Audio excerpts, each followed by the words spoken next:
Good evening, everybody, and welcome back to another episode of Carnivorous Grama Speaks. Tonight, I'm super excited to have with me Brian Nowicki from Wick Goes Carnivore. Hey, Brian. Hi, Robin. How are you? Good, good. Welcome. I'm so glad that you're here with me tonight. It's really nice to finally get a chance to meet you. I kind of have been seeing you all over the internet streets, and I'm like, I really want to talk to Brian. I love the name of your channel, Wick Goes Carnivore. So it always makes me think about John Wick, of course. Yeah. I'm sure you hear that a lot. Um, so this is Robin Heron. For those of you who may be new to this show, this is your Carnivorous Grandma here, and I'm so glad to be here tonight for Carnivorous Grandma Speaks. This is an interview tonight, so we're going to hear all about Brian tonight. And so, Brian, do you want to just go ahead and introduce yourself? Sure. So, my name is Brian Nowicki, and I pretty much, I'd say most of my adult life, I was overweight. So I struggled with that for a long time, and eventually I found the carnivore diet. I've been doing the carnivore diet for a couple years, um, and I've gotten more into social media and so forth, right? So like I have my own YouTube channel. I do a little bit with TikTok, Facebook, that kind of stuff. Mm-hmm. And I just try and share my experiences. Had lots of experiences that we can go into talking about, different Yeah. health issues and so forth, and share that kind of stuff. Share things I've learned, and try and help other people out on their journey to get healthy and so forth. So that's kind of just a quick rundown, I guess, of Yeah. me. So you've been on carnivore for 2 years now. Yeah, so I guess let me start here at the beginning with that. I first of all, before carnivore, I started with low carb, so it was kind of like keto. I did that for about 3 months, and I did lose a little bit of weight, but I didn't really see any kind of a difference in like health issues and so forth. Mhm. So I started carnivore July 1st of 2022, and we're now July 20th, so 2024. So it's just a little over 2 years. And Congratulations on your anniversary. thank you. That's awesome. Yeah. And I'll say like pretty quickly on carnivore, I started to notice big differences. So, I know some people just going low carb, just going keto or whatever, see differences. I didn't see a whole lot. For me, I had to go to carnivore, and just shows the examples of how everybody's kind of different, right? Yes. So, Yeah. That is awesome. So, like, maybe you can tell us a little bit about your growing up. Like, how was your growing up life? Did you guys, what kind of food did you guys eat? And what was your, childhood like? yeah. So, well, I grew up long before the internet. So there wasn't really social media, there wasn't internet. We didn't even have cell phones back then, right? Nope. Um, so when I grew up, I was pretty active. Like everybody always went outside, like unless it was raining, sometimes even when it was raining. So I was very active, and I think that helped when I was young, because my eating habits weren't the greatest. Mhm. My family was like, I guess, considered lower middle class. My father had worked in a factory, and he was laid off for 7 years. So there was time period that money was pretty tight, and we bought the cheapest foods, which a lot of times was, you know, processed, prepackaged foods. So I eat a lot of that. Yeah. Um, and I ate a lot, or I drank a lot of soda. I grew up in the Midwest, so we called it pop back then. Yep. But now I live in Virginia, and I know it as soda, so it's funny. But yeah, I drank a lot of that. I didn't really drink water that much. It was usually like soda or Kool-Aid, that kind of stuff, right? All the stuff that has sugar and all this stuff in it. Yeah. And I was pretty active, like I said, going into like middle school and high school. I played sports. So I played basketball, and I was pretty thin. Um, I would say, see, I think it was when I was a sophomore. I was 6'4", and I was only like 170 pounds. Wow. It's funny because we play a basketball game, and like the next day in practice, we would watch video of the game, and I looked like a toothpick out there. Yep. So, the problem is that my eating and drinking habits weren't great. And as I got older and as I wasn't as active, that caught up with me.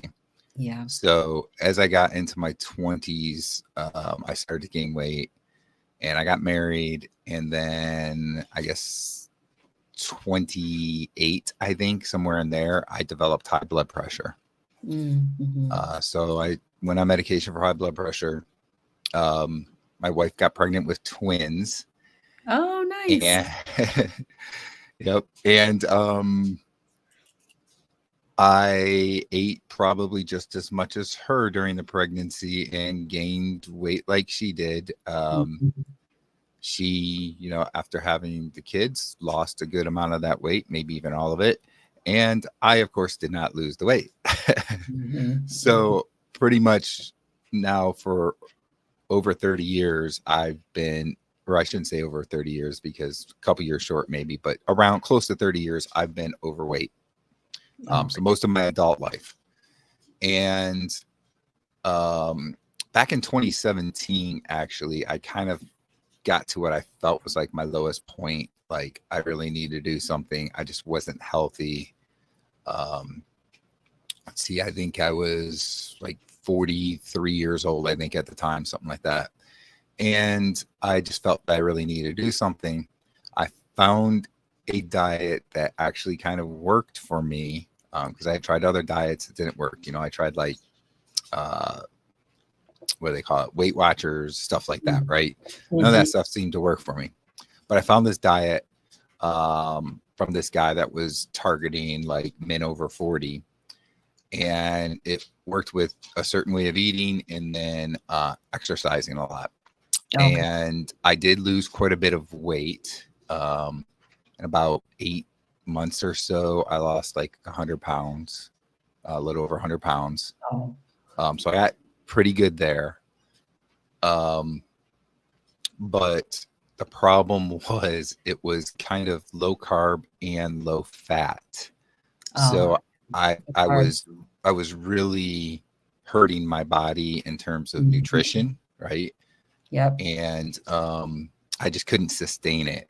And Mhm. when you can't sustain something very long, eventually what happens is you go back to your old habits and you gain all the weight back. And Yep. that's what I did. So this takes me into like 2018, like I don't know, fall 2018. I gained all the weight back plus maybe a little bit more. Wow. And um, I had an incident that happened where I noticed that my heart rate was beating really fast and I couldn't get it to go down. I think Mhm. the heart rate was like 140, 150, something like that, and it would jump all around. Oh, wow. So I went to the ER and I ended up getting diagnosed with AFib, atrial fibrillation. Yep. And basically, your heart rate just races up and down, mostly up, not down so much, but and it can be a pretty high heart rate. It can get dangerous if it's going too high because you could have stroke, that kind of stuff. Right. So I I was in the hospital for like a day overnight, and um, they gave me some medication and fluids, and I ended up getting out of it and back into normal rhythm. And from that point, I started seeing a cardiologist, and he said that it would get worse as time went on. I think I went about a year, and then I had another episode. So this is now like 2019. And he said, I'm just telling you, the best thing you can do is try and lose weight, but it's just going to get worse no matter what. And then when it gets to that point, we might have to look at put you on medication. He didn't really put me on any medication other than that I was already on blood pressure medication for like, I don't know what it was, like 20 years or whatever. Um, And then from there, it just kept getting worse. And I already had issues where I was pretty heavy. Like, I don't remember exactly, but it was well over 350 pounds, like over 360 pounds, maybe 365 or so. And so I had that. I had back pain. I had some arthritis in my big toes that was found. A lot of joint pain. Excuse me. Just different things like that, right? So this kind of takes me now closer to the 2021, I guess, late 2021, early 22 timeframe. And the AFib had gotten much worse. And I actually had an episode where I couldn't get out of it on my own, and they had to shock my heart back into rhythm through a procedure at the hospital. And I started thinking that I needed to do something, or else I wasn't going to live very much longer. I kind of used like my why as I wanted to see my kids get older. I wanted to see them get married and have kids, that kind of things. I wanted to be able to provide for my wife and live a longer life with my wife. And I started researching like keto and stuff like that because I knew people that were doing keto and losing weight. And it took me a little bit, but then I started going into it. At that point, I was having about 2 to 3 episodes of AFib every week. And I was on medication. I was on a blood thinner already for like, I don't know, a couple years. So I was on a blood thinner and a beta blocker to lower my heart rate. And this was on, and this was also on top of the blood pressure medication. So I did keto for a few months, probably actually about 3 months. And I did lose a little bit of weight. I think it was like 10 pounds, something like that. But I didn't really notice a difference with anything else. And with my AFib, there were things I could do. So I could almost guarantee you I could go into an episode just by doing certain things. Like if I wanted to work out and I tried to lift weights, I couldn't do really heavy weight because if I started doing some heavy weight, it would trigger me to go into an AFib episode. Like it was stressing my heart too much. Oh, okay. So I had to do lighter activity and really watch and try and rest and so forth. So I guess at this point, I have been researching things mostly on like YouTube and stuff like that. When I first started doing keto, I found Dr. Ken Berry, found his YouTube channel and started watching his videos and started thinking more and more about the carnivore diet and maybe that I should go and try carnivore. And then, there were others like Dr. Sean Baker, Professor Bart K, Professor Bart K, Dave Mack, I think was starting up about that time. Just a lot of different people. And I said, I'm going to give this a try. I'm going to go carnivore. I know it sounds wild and crazy and really strict, not eating any carbs, but I'm going to give it a try. So I did that in July 1st, 2022. And I would say really quickly, I started to notice, well, first of all, the back pain was gone at night sleeping. And I mean, before it was like I could sleep for maybe 4 or 5 hours in bed and that was it. And that was even with tossing and turning. And I'd go down to the stairs to the recliner and I'd sleep on that the rest of the night. Wow. And within a few weeks, I was sleeping all night in bed, not having back pain. And then how many weeks? 3 weeks? Yeah, probably 2 to 3 weeks. Yeah. Wow.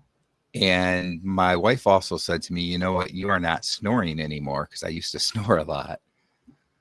So that was interesting. And I noticed that a lot of the joint pain was gone. I hadn't had a flare up of the arthritis in my toes, which was good because when I would get flare ups on my entire foot would just swell up and it could happen for a couple weeks where I could barely walk. So I noticed that pretty quick. Mhm. And the other thing I noticed was that I was not going into AFib. And this was a pretty big thing, but I was still worried that I could have it happen by doing certain things like lifting heavy weights and so forth, right? Right. So I didn't do anything with that. I waited for a while. And so I started in July. About 3 months in, I had lost 60 or 65 pounds. I can't remember anymore. It was either 60 or 65 pounds. Mm. Um, my joint pain was completely gone. The back pain, like I said, there was no more snoring. The arthritis was gone. And I had not had an AFib episode. And um, from there, I decided I was going to start doing a little bit of working out. And, I didn't really do any exercise before. Excuse me. Let me get a quick drink of water. I'm sorry. Yeah, yeah, yeah. Take your time. Yep. So, I decided that I was going to do some exercise before. I hadn't been doing any exercise, and I still lost all that weight, but I was pretty big. I was very overweight. Um, so I started doing some exercise, and I started pushing myself a little more and a little more, and noticing that I wasn't going into AFib. So I started doing some pretty heavy weights and still was not going into AFib. Hmm. So, kind of a long story short here, I am now 2 years on the carnivore diet. And before carnivore, I was going to AFib 2 to 3 times a week. Now I'm basically at right now, right about 2 years without a single episode of AFib. Last fall, my cardiologist took me off of the medication, the blood thinner, and that said Mhm. that I was no longer at high risk. I had been seeing him every 6 months, and he changed to see me again in a year, which will be this fall. He wants me to do a stress test and check things out and see how things are going. But between the weight loss and not having the episodes and everything, um, he felt really good. And my blood pressure's under control. I still take a the lowest dosage of medication. Yep. And I think more than anything, that's just that I'm afraid to go completely off the blood pressure medication. I'm 50 years Mm. old now. I started it when I was like 28. So I've Wow. been Yeah. on it for Time. like 22 years. Mhm. Um, and I guess I just don't trust myself enough yet to go off of it. And I do feel like I have more weight to lose. So, maybe as I lose more weight at some point here, I'll decide to go off of the blood pressure medication. But, Yeah. just going off of the blood thinner that I was on has been big for me because Mhm. when you're on a blood thinner, you have to worry about certain things that could happen, cutting yourself and bleeding out too badly. So, perfect example is my family likes to go to um, the Smoky Mountains. And in past years, when I was on a blood thinner, I would not try and do anything more strenuous that was around climbing on rocks, that kind of stuff, right? And I was out of shape anyway, so I wasn't doing very good with it. Um, but this last year, just a year ago, so I was 1 year in on the carnivore diet. I did all the hikes that we did, and there were some strenuous ones. Just a few months ago, we went on a cruise and we went to Jamaica, and there was this, I think it's called Dunn's River Burns River Falls. Falls. Yeah. Yeah. So we did that thing with climbing on the rocks, and these were all things I could Wow. do because I wasn't on a blood thinner anymore, and I didn't have to worry about cutting myself open and possibly bleeding out all over. Yeah. Right. Um, so yeah, that part alone, just not having the AFib has been life changing for me. And then there's all those other things that I mentioned, right, that have Mhm. just been so good for me. So Man, so is AFib, do they say that AFib is something that is incurable? Like, is it like, type 2 diabetes? Where they say that once you have that, you're pretty much going to have it for the rest of your life. yeah, so there's a procedure that they can do called an ablation where they Mhm. burn out parts on your heart that are so so let me explain a little bit. AFib, basically there's mixed signals coming to your heart that causes your heart to go into an irregular heartbeat. Yeah. So with this ablation, they will burn out parts in your heart that are causing the mixed signals, and then you should stay in rhythm.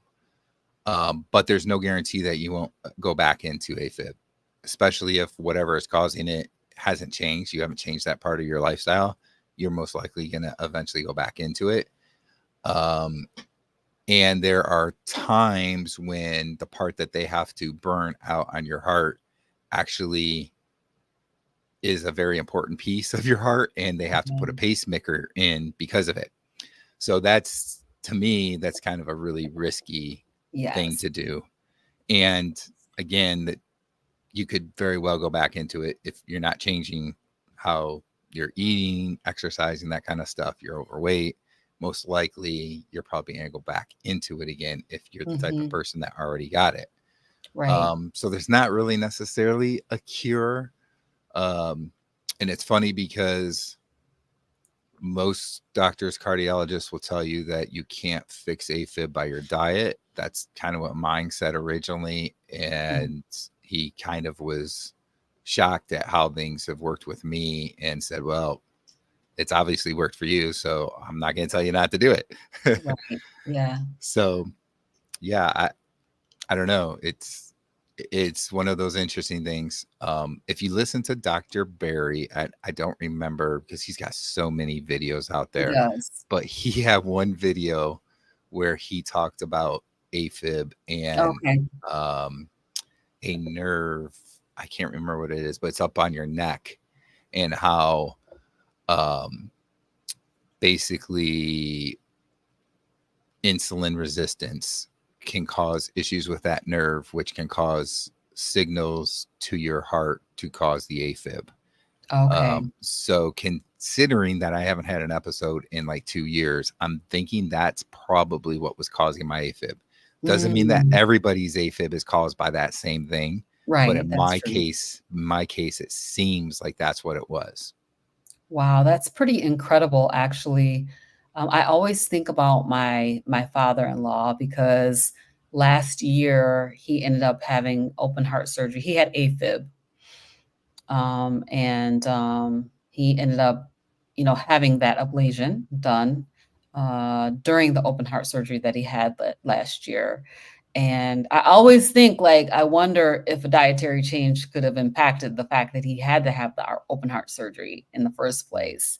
And so I think that that procedure so far has worked for him, but I would love to see him go carnivore.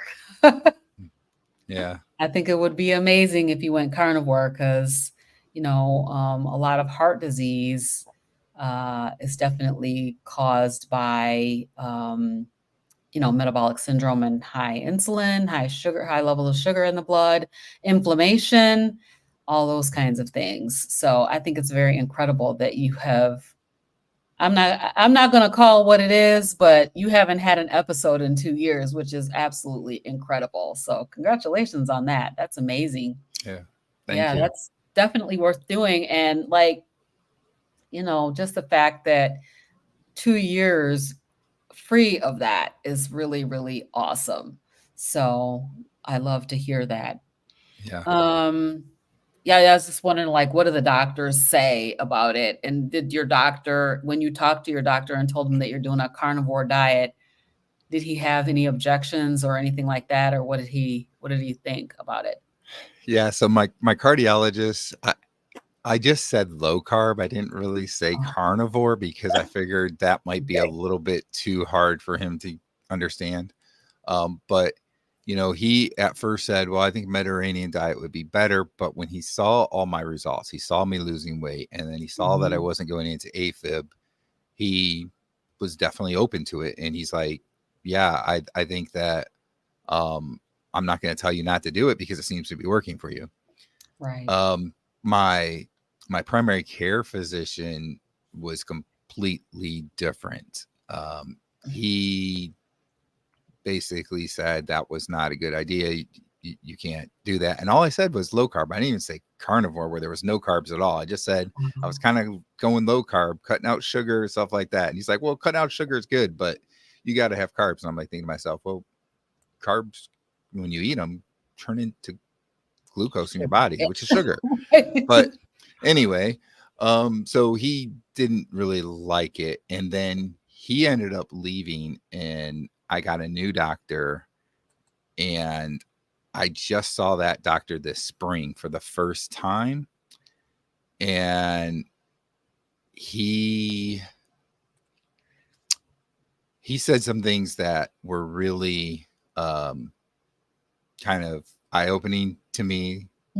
Like I didn't even say that I was low carb or anything, but just certain things like I don't know, he like one thing, he was upset with my LDL, which was like 102, and the range went to like 100 for normal. Okay. But my HDL was like, I can't remember. I think it was like around 48 or 50 or something like that. And my triglycerides were like right around 100. And my triglycerides before I went on carnivore, by the way, were like 275 or something like that. They were really high. Okay. And so he said things like that and just some other things that I didn't really think that he was going to be a good fit for me, because he was going to probably complain about my diet all the time. So Right. I'm probably not going to go back to him. I need to find another doctor, Yeah. for a family doctor, a primary doctor. But at Mhm. least my cardiologist is open to everything and seems pretty Right. good about it. Nice. That's good. Yeah, I really feel like everybody should find a doctor that's a good fit, because, we like to listen to what our doctors say. So if they're, diametrically opposed to what we are doing, then that makes it difficult and challenging. And then there's always kind of this pushback. But your health, you are the captain of your own ship, as Gary Mann always says. Like, it's your ship. Like, ultimately your choices, and the doctor literally works for you. So, yeah, Yeah. that's good. That's really good. We got oh, here's a comment here. You should have said, watch me. Absolutely. And it looks like he did watch and saw some pretty incredible things that were surprising and like shocking.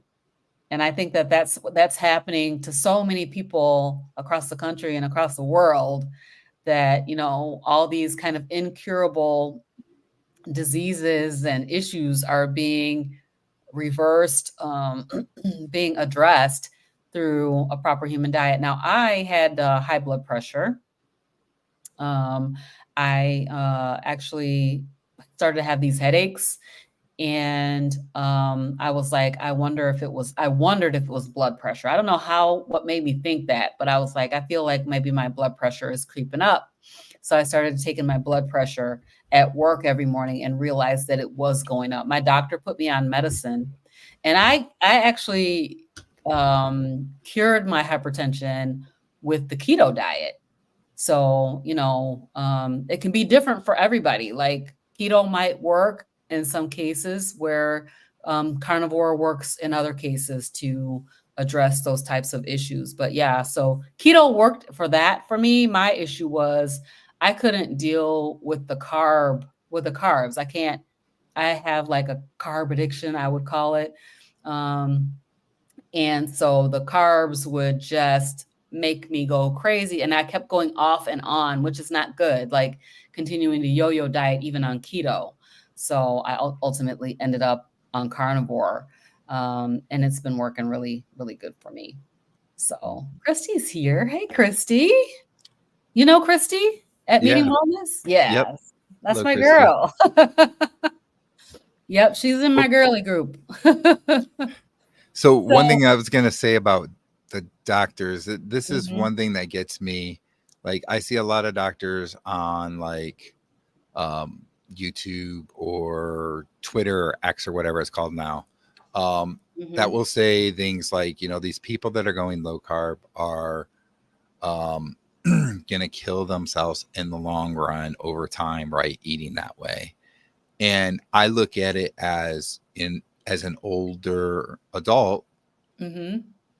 50, so I guess I can say I'm older adult, Yeah. um, Getting there. who who had a lot of health issues and did not have a good quality of life, never felt like doing anything, had some even mild depression a bit, was always sore.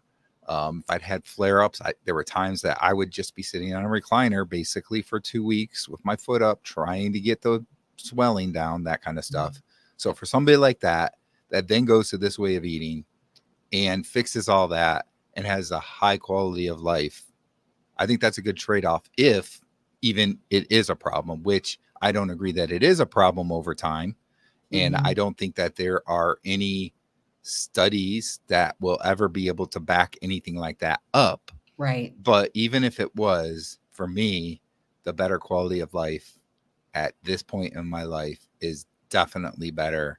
And those doctors and those people on some social media that say those things, even if they're right, they just don't get it that I probably was going towards my deathbed before.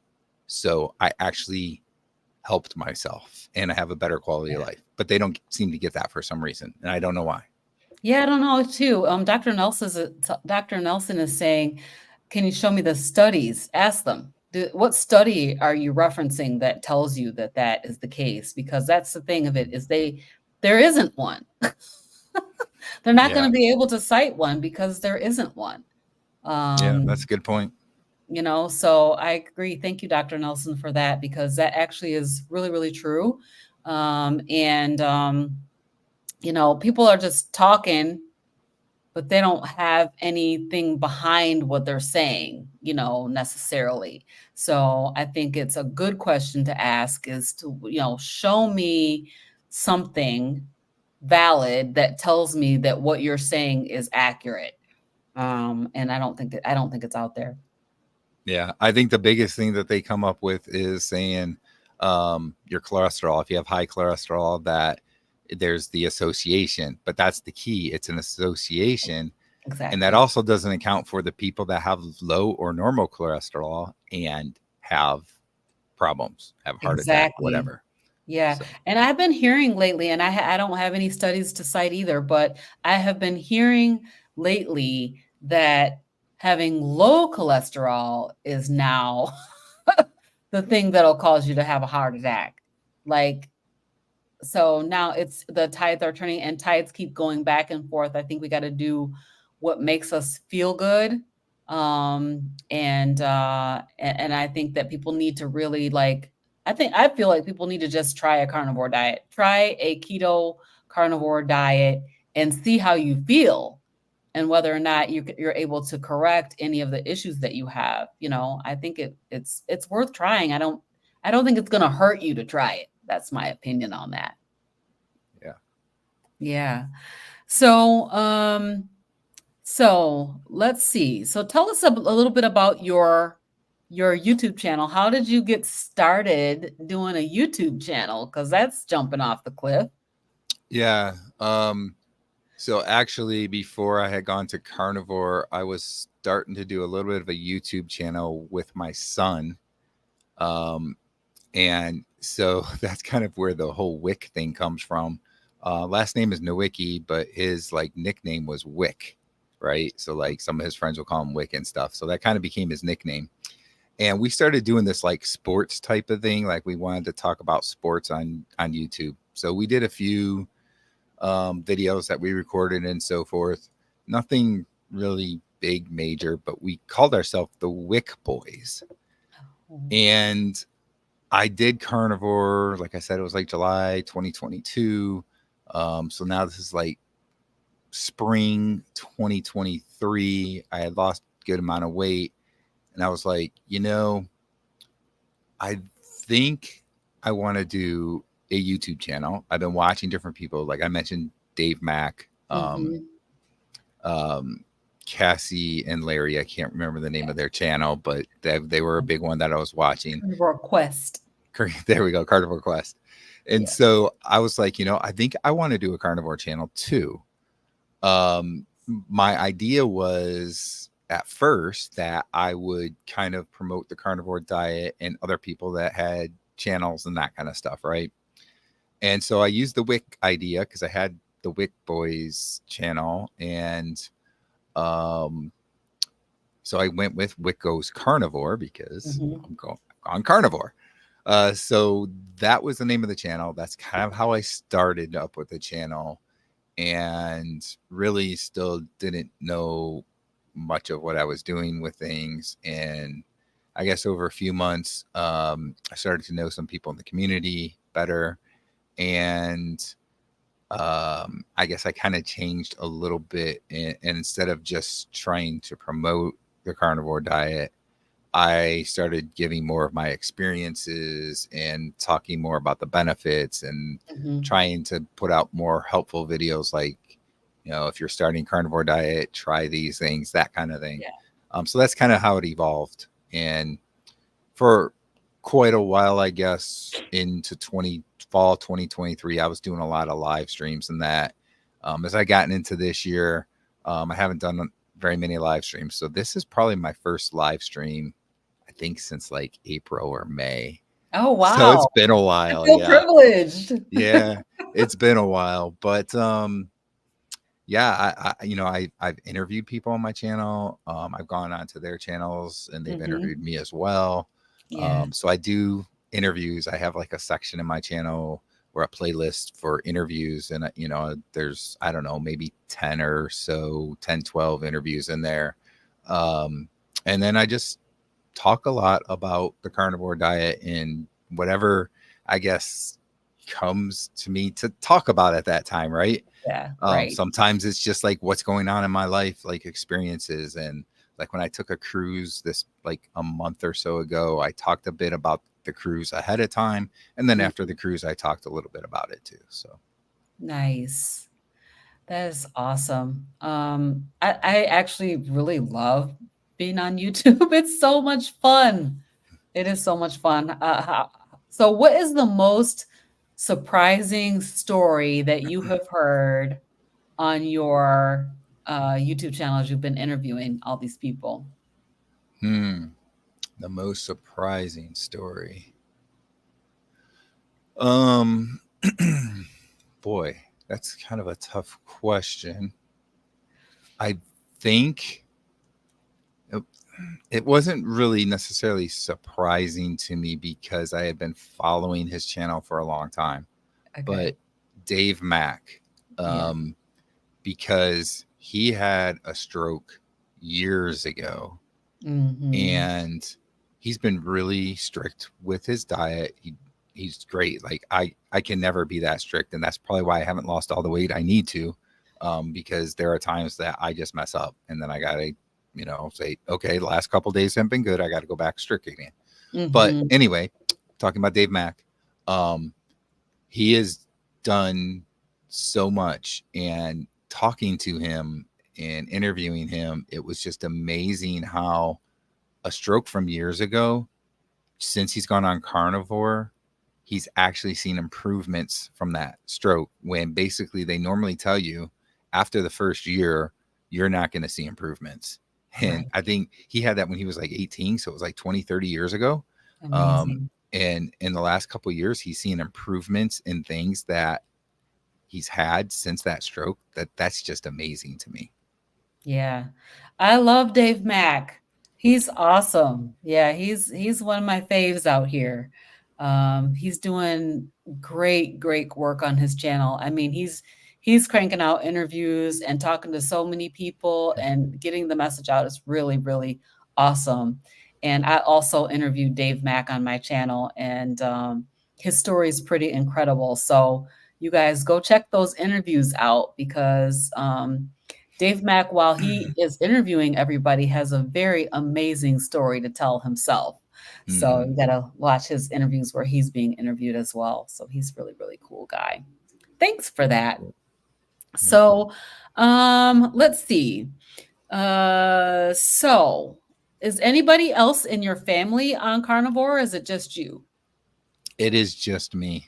Um, yeah. So, well, really, right now, my it's just my wife, myself, and my son that lives at home. I have two daughters as well, and they're in Mhm. college, but they are back for the summer right now. Well, Yeah. they were back for the summer, and then my youngest moved back by her where she's going to school down in South Carolina, because she got an apartment and she's not going to be on campus anymore. She's going to be in the apartment. Um, Nice. Good for but her. my oldest daughter is going to be a senior at Virginia Tech, and she's home for the summer, and then she's going to be going back, and she's off campus too, housing, but that she came back for the summer anyway. Yeah. So she's here right now for the summer, and that's for a couple months, but none of them actually are carnivore. But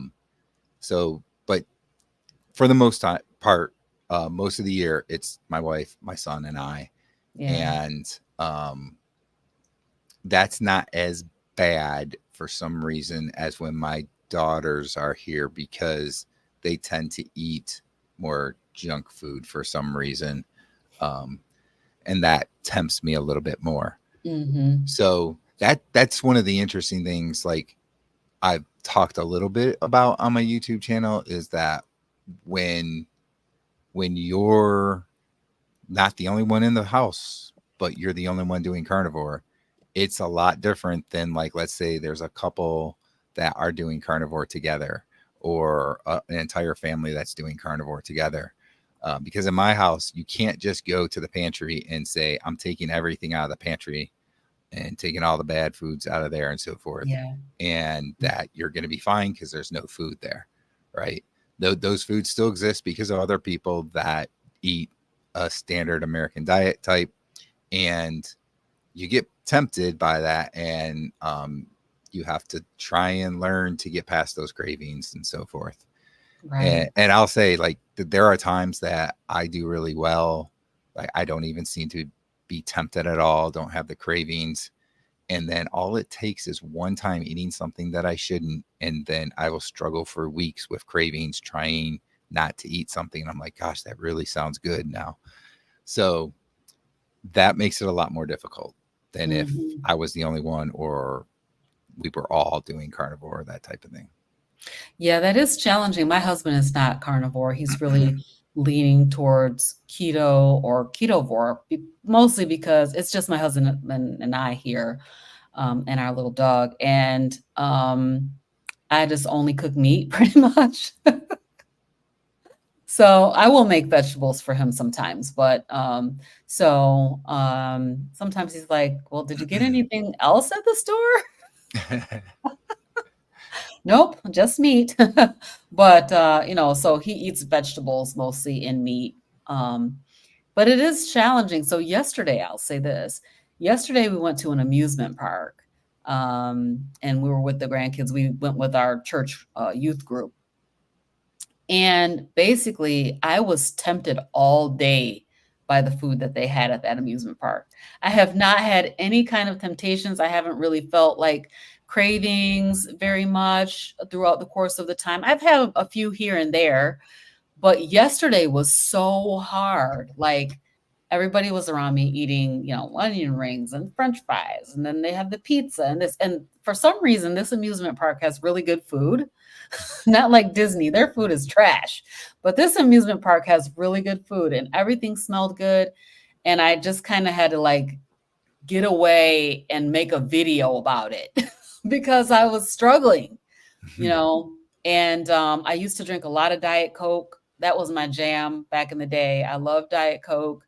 And it was so tempting to me because we had this all day drink. It's still on my arm. All day drink band, and all I could drink was water. Wow, this is terrible. So, um, the temptations sometimes are really, it can be a struggle sometimes. And I have not given in because I'm afraid of exactly what you just said. Like, if I give in, how devastating are the cravings going to be, like, and how easy will it be to just go right back? I don't know. I'm scared of that. I've Yeah. done it too many times over the years, you know. I've yo-yo dieted for years and years and years. So since I was 11. Mm. So yeah, it's craving thing. The craving monster, once it gets on you, it's like, oh my God, how am I gonna get this Yeah. off? It's tough. Yeah. Yes, indeed. So is it, I mean, how's that working out with your family? Like, do you shop for yourself, your own food? Does your wife shop, or how does it work with your family? So typically we'll go to Costco and get our meat from there. And so I pick out what I want meat wise from there. And that's pretty much my food. Um, Mhm. and she'll shop different places. Typically, a lot of times, like Aldi, sometimes I'll go with her. Um, but like I like to get eggs from there because they're cheaper there, Yeah, um, cheaper than they are at like Costco or anything or at regular grocery stores. And then she'll get whatever food that she wants to make, right? right. Um, and a lot of times we don't eat together because I will do whatever it is, a steak or something, and that's my meal. And then she'll have something completely different. And my son just eats kind of when he does. You know, he's 20. Um, he's doesn't usually eat Oh, with he's his a whole parents. grown up. Yeah, he doesn't usually eat with his parents. Um, Right. so so from that perspective, you know, I guess it works okay. Um, Sometimes I'm tempted, like she'll make something for dinner. I'm like, boy, that kind of looks good. I remember I used to eat that all the time. But Yeah, and you know, she is more recently trying to eat a little bit better, more healthier. So sometimes we'll eat together, and like if I make steak or something, I'll make steak for both of us, that kind of thing. yeah, Um, so there's a little bit of that, but yeah, most of the time we just don't eat together because we eat different foods. yep, yep. So, Charlie has a question, and his question is, what are some of your go-to meals on carnivore? So in the past, I would definitely say ribeye. Um, I will say that right now, this time of year, ribeye is so expensive by me that I've been getting New York strip because I've been able to Mhm. get it like $5 a pound less. Wow. Um, so I would say New York strip right now is probably my go-to. If I could do it, if I could afford to do it every day, I would probably have New York strip every single day. Um, Probably mixed with some eggs. Like a Mhm, typical meal would be, I like to, so I get the big slabs and cut my own steaks and like to mhm. make some nice thick steaks, probably about 20 ounces, maybe 24 ounces, Nice. somewhere in there. Yeah. And then I'll add some eggs. Either I'll do like over easy or scrambled or something like that, or occasionally like hard boiled eggs. Most of Mhm. the time, I'd say it's over easy. So I'll do like maybe 3 or 4 eggs over easy. That's a pretty typical go-to meal for me. Yeah. Um, Sometimes I'll do burgers, just out of ground beef or whatever, and I'll do like pound and a half of that, and I'll add some eggs. Um, and then occasionally, I as kind of a go-to, even though it's more occasionally, I will say chicken wings because I really like chicken wings. The problem is that they don't seem to fill me up very well. Gotta eat a So whole lot of them. yeah, so and I don't know what it is with chicken, but any kind of chicken, but especially chicken wings. Because most of the time, if I'm eating chicken, it's chicken wings or Mhm, chicken thighs with the skin on mhm. them. Yep. But even after I get full, I tend to get hungry again quicker when I Mhm. eat that compared to beef. I hear a lot of people saying that actually, that the chicken is just not as satisfying. It's Mhm. it's it's delicious, but it doesn't keep you full very long. Yeah, I think it might be because chicken is generally leaner than beef is, Mhm, mhm. and the fat content. If there's not enough fat content, then you're not going to stay full longer. So Might be a good idea to add some beef fat trimmings to a chicken meal. Then that yeah, way you have that extra fat to make actually get you satiated. I might try that because I agree with you. I think chicken is delicious and I love it, but basically it's not as satisfying. Like I can go ahead and eat some chicken wings for dinner and be full, but in the morning I'm gonna want to eat again. And I don't usually like to eat like first thing in the morning. Hmm. So I'll be hungry faster if I eat chicken wings. But yeah, that's true. Yeah. Um, hmm. And I would say um, that, you know, I get this question a lot, like, well, what kind of different meals do you eat? Or like my wife will be like, I can't just eat that all the time, right? Yeah. And that's where it's different for me because like I don't necessarily have a lot of unique meals to tell you because I tend to eat a lot of the same things and I don't Hmm. get tired of it. That's awesome. And I don't I don't know, like my wife thinks that if she always ate steak all the time or burgers or something, obviously without the bun, just the patties, um, Hmm. that she just that wouldn't work for her. But it might be because of where she's at and she's used to eating a lot of different foods and she's got the sugar cravings, the carbs and so forth.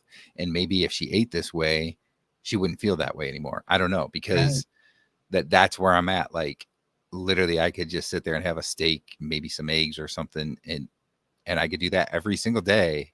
And it might sound weird to other people, but to me, like I don't get tired of doing that. Yeah, I mean, I have heard people talking about like meat, they get meat fatigue. Hmm. I have not experienced meat fatigue yet. Yeah, me So either. I'm good with it. I'm like, yeah, give me some more meat. Now, eggs, I did have a little bit of egg fatigue for a while. Um, and I couldn't even think of eating another egg for like a month. Hmm. Hmm. But now I'm back. I'm good. I'm ready to eat some more eggs. So, but yeah, I have heard a lot of people talk about the fact that they get tired of eating meat. And I'm like, Hmm. I just haven't experienced that yet. So Yeah. I'm like you. I'm good at this. Give me a ribeye. I love ribeye too, and I would love to eat it every single day. But yeah, like you said, where are you located? I'm in Virginia. Oh, Virginia. Yeah. Okay. Yeah, so I'm in Michigan, Okay. and the steaks here are outrageous. The Hmm. price is outrageous. So I'll go to Sam's Club and buy a whole ribeye. Right now it's like 13, like almost $14 a pound. So that's crazy. Yeah. I think it's about Sometimes, $15 a pound where I'm at right now. So yeah, it's just really, really expensive. And then, like you said, the New York strips. But I'm finding that like my local grocery stores don't sell them, though they might have them for a lower price. The place that has really, really cheap steaks, those steaks are not good. They don't taste good. So I'm like, I'm not gonna buy them, from the store that has the really cheap one. I'd rather just pay a little bit more money and then have the steak that tastes delicious. So mm, Costco has really good steaks, but I like Sam's Club ribeyes the best. I feel like they have the best tasting ribeyes so far. I mean, yeah. out of those two of Sam's and Costco. I don't have a Sam's Club by me.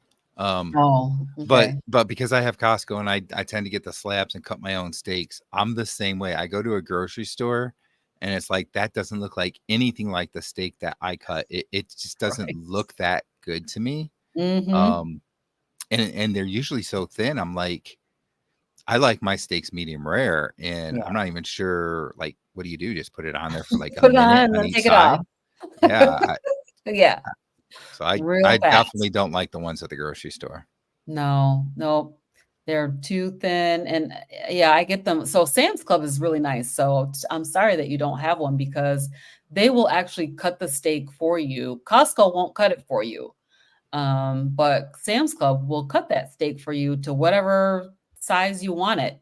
Hmm. So the last time we, got one, my mom and I usually get one, we split it, and so the last time I had them cut them and the steaks were like 20 ounces. And the shame of it is I can eat a whole 20-ounce steak all by myself. Yep. Just eat the whole thing. So, yeah. Yeah, I don't need them to be cut that big because I'll just eat the whole thing. Yeah, that Yeah. that's like my wife and I, if we go to dinner somewhere and we both get steak, like I'll get the largest steak and Mhm. she'll want to get a smaller steak. I'm like, well, just get a little bit of a bigger steak because I'm not going to get enough food out of this. I'm not going to eat the sides, and Right. a 12 or a 16-ounce steak still really isn't going to cut it for me, Yeah. especially when there's not like eggs or something with it. So I'm like, go ahead and get the 16-ounce too. And if you only eat 6 ounces, I'll eat 10 of it. So, Right. Yeah. Yeah, I love the steaks. So my favorite, oh my gosh, I have too many favorites to actually say what my favorite is. My go-to meal is definitely probably ground beef is the thing that I go to the most often. Burger patty. So I get my ground beef from the farmer local, and I'll just take like a half pound and make it into one burger patty, cook that till it's like medium, and then eat that. Cook it in butter, which is super good. mm. Right now I'm grilling though. I'm just like turning the grill on and grilling almost every single day because when it's hot outside, I use the grill. What's your favorite preparation for your steaks? um, I have two favorite ways. One, I have a pellet grill, and I'll do it on that grill. Mm-hmm. And the other way is through an air fryer. And it's funny because I had two different air fryers in the past that I had tried steaks on, and it never really seemed to work right for me. And I see these people talking on YouTube or wherever on social media about how air fryer steaks were so good, and I couldn't figure it out. And well, part of having a YouTube channel, a company reached out to me and said, "Hey, we will give you this air fryer for free if you do an Nice. honest review on your channel about this air fryer." And they're like, "We Oh, believe that you're going to love it. So go ahead and do the honest review." And we think it'll work out. So I said, "Okay, I'll do this. You know, it's free. Why not?" I've had two air fryers in the past.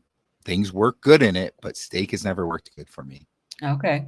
I used this air fryer and I was amazed. It's the first time I made steak in an air fryer and it tasted really good. And you know, the Wow. cool thing is they got like this temperature probe and everything, so you can get it to the exact temperature you want. But it seared the steak nicely. That was something I Mhm. had trouble with in past air fryers. So that has become my other big go-to. So it's either on the pellet grill or in this one particular air fryer that I do my steaks. Wow, that what kind of air fryer is it? It is called the Tasty Air Fryer, and I Okay, have a yeah, video on my channel where I did a review on it, mhm. and I'm actually gonna do another video soon. I haven't actually done it yet, so I'm not sure when it's gonna come out, but I'm gonna do a steak in that air fryer and do a steak in one of my other air fryers. Oh, I'm gonna nice. have they're gonna be like the same thickness and all that stuff. Yeah. Um, and I'm gonna do one in both so that everybody can see the difference and see how easy it is in Mhm. that air fryer compared to the air fryer. So I got to still figure out all the logistics how I'm gonna do that, but that's one of the ideas I got to Yeah, that's do gonna be for a good. video in the future. Mhm, Yep. that's gonna be good. I met the Tasty people when I was at Hack Your Health in Austin, Mm. and, uh, and I'm still waiting for them to send me my free air fryer. They have not reached out to me yet. Uh, well, yeah, they've been pushing onto the carnivore community. I've They seen several have. people that have done a review, so Uh-huh. I'm Yep. sure at some point they'll reach out to you. Yes. So I'm waiting. I'm waiting Yeah. for them to reach out to me. But yeah, I that tasty air fryer. So they cooked food down there and that food was good. Mm, Everything that they cooked in the air fryer was absolutely delicious. I absolutely enjoyed it and I thought it was really, really good. So, did mm. they give you a coupon code or something that we can put in the show notes? They did. Okay. Yeah, Yeah. so So send I'll it have to to me. find it, but I'll send it to you Yeah, after you can this. send it Yeah. to me. We'll put a link in here and maybe we'll earn you a little few dollars. Yep. That would be cool. Very good. So, we are almost out of time. So I have one more question that I want to ask.